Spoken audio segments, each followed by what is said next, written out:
BPL শুরু হওয়ার পরে মানে একটা কথা কেমন জানি মনে হইতেছে, যেই পাপন সেই ফারুক।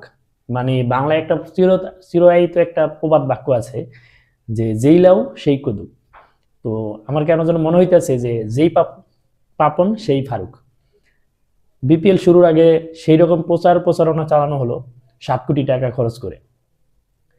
কিন্তু বিপিএল এর শুরুতে বলা হয়েছে প্রত্যেকটা দলের প্রত্যেকটা প্লেয়ারকে খেলা শুরু হওয়ার আগে 50% পেমেন্ট করা হবে। প্রথম 2 দিনের খেলা শেষ, প্রত্যেকটা দলে একটা করে ম্যাচ খেলে ফেলছে, অথচ কাউকেই কিন্তু কোনো পেমেন্ট করা হয় নাই। যেভাবে পাপনের আমলে বিপিএল চলতো। আবার মাঠে দর্শক আনার জন্য, খেলা জমজমাট করার জন্য প্রচারণা চালানো হলো। প্রথম ম্যাচে তারকাবহুল দলের খেলা থাকার কারণে হয়তো মাঠে দর্শক ছিল, দ্বিতীয় দিন কিন্তু দর্শক নাই।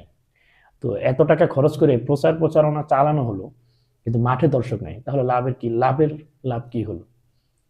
তারা কিন্তু বিপিএল শুরুর আগে এই বোর্ড স্থাপনের পরবর্তী সময়ে 3-4 মাস সময় পাইছে। তারা কি পারতো না যে বিপিএল এর জন্য আরেকটা ভেন্যু অ্যাড করা?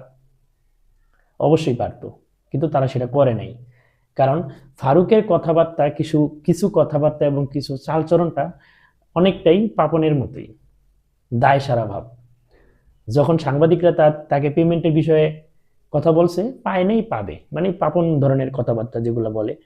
তো সে যখন বোর্ড প্রেসিডেন্ট হয়ে আসে, তখন বলছিলাম সে যেহেতু নির্বাচন থাকার সময়ে পাপনের বোর্ডের অনিয়ম, হাতুরে হাতুরে সিং এর মানে স্বেচ্ছাচারিতা, এসব বিরোধিতা করে সে পদত্যাগ করছিল, এবং সে বোর্ড প্রেসিডেন্ট হয়ে আসছে হয়তো ভালো কিছু করবে। কিন্তু আমার মনে হয় যে কথাটা আসলে ভুল বলেছিলাম।